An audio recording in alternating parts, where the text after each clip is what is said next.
Une fois, j'ai assisté à une discussion très intéressante entre deux femmes enceintes. L'une d'elles continuait à fumer pendant sa grossesse, tandis que l'autre continuait à boire de l'alcool.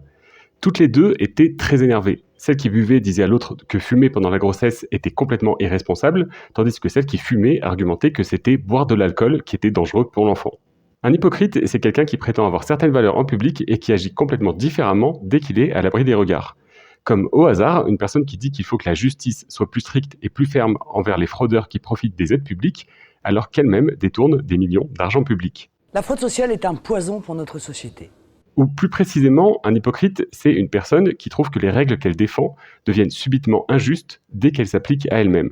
Moi, j'ai entendu le président de la République dire « Oui, ce qu'il faudrait, c'est rendre inéligible la vie, ceux qui ont été condamnés. » Jusque-là, j'étais parfaitement d'accord, c'était dans mon projet présidentiel.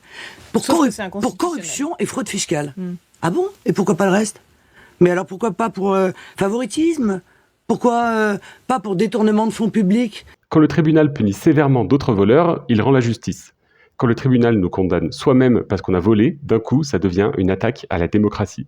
Dans le cas de Marine Le Pen, l'hypocrisie est tellement énorme que personne ne peut la rater. Elle fait partie des personnes publiques qui mettent la barre très très haut dans ce domaine. Et dans son cas, sa personnalité, la célébrité et le pouvoir sont des facteurs qui jouent probablement un rôle très important. Le fait que les mêmes règles s'appliquent différemment aux autres et à soi-même, c'est une composante du narcissisme. Les gens narcissiques ont plein de défauts, parmi lesquels celui d'avoir des doubles standards.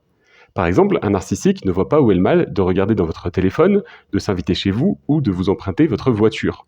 Et dès que vous regardez dans son téléphone, c'est subitement une invasion de la vie privée. Si vous lui rendez visite sans prévenir, il trouve ça déplacé.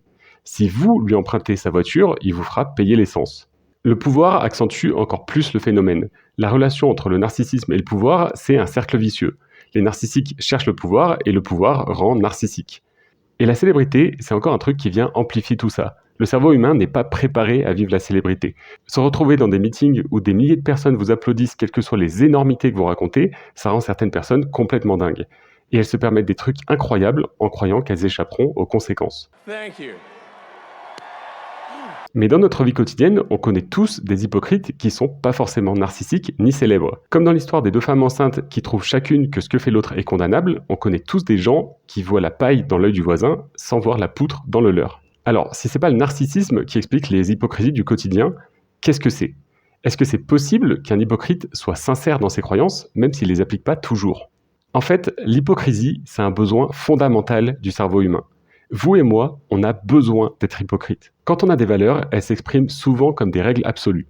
Par exemple, plein de personnes pensent qu'il faut toujours dire la vérité.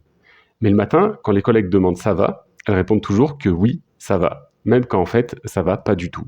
Alors, ces mêmes personnes vont ajouter d'autres règles pour expliquer cette contradiction. Elles diront qu'il faut être poli et ne pas embêter les gens avec ses problèmes, ou bien qu'il ne faut pas en dire trop sur sa vie privée à ses collègues. Elles ont peut-être raison, mais leur comportement est quand même en contradiction avec la règle « il faut toujours dire la vérité ». C'était un exemple hyper simpliste, mais il y en a plein d'autres. Parfois, les gens qui affirment qu'il faut toujours dire la vérité mentiront pour éviter de faire de la peine à quelqu'un. Certaines personnes qui disent qu'elles adorent les animaux mangent de la viande, et ça ne les empêche pas de donner du temps ou de l'argent à la SPA. L'hypocrisie, c'est tout simplement l'autre nom qu'on donne à la dissonance cognitive. Et parfois, c'est rien d'autre qu'un moyen de conserver notre santé mentale dans un monde hyper complexe où c'est impossible de respecter tout le temps les règles qu'on s'impose. Si vous suiviez toujours à 100% toutes vos règles, vous créeriez parfois plus de problèmes que vous n'en régleriez. Par exemple, si vous étiez tout le temps gentil, vous ne pourriez pas défendre vos droits quand c'est nécessaire. Si vous étiez tout le temps tolérant, vous respecteriez aussi les racistes. Il y a des exceptions à vos règles morales, c'est normal.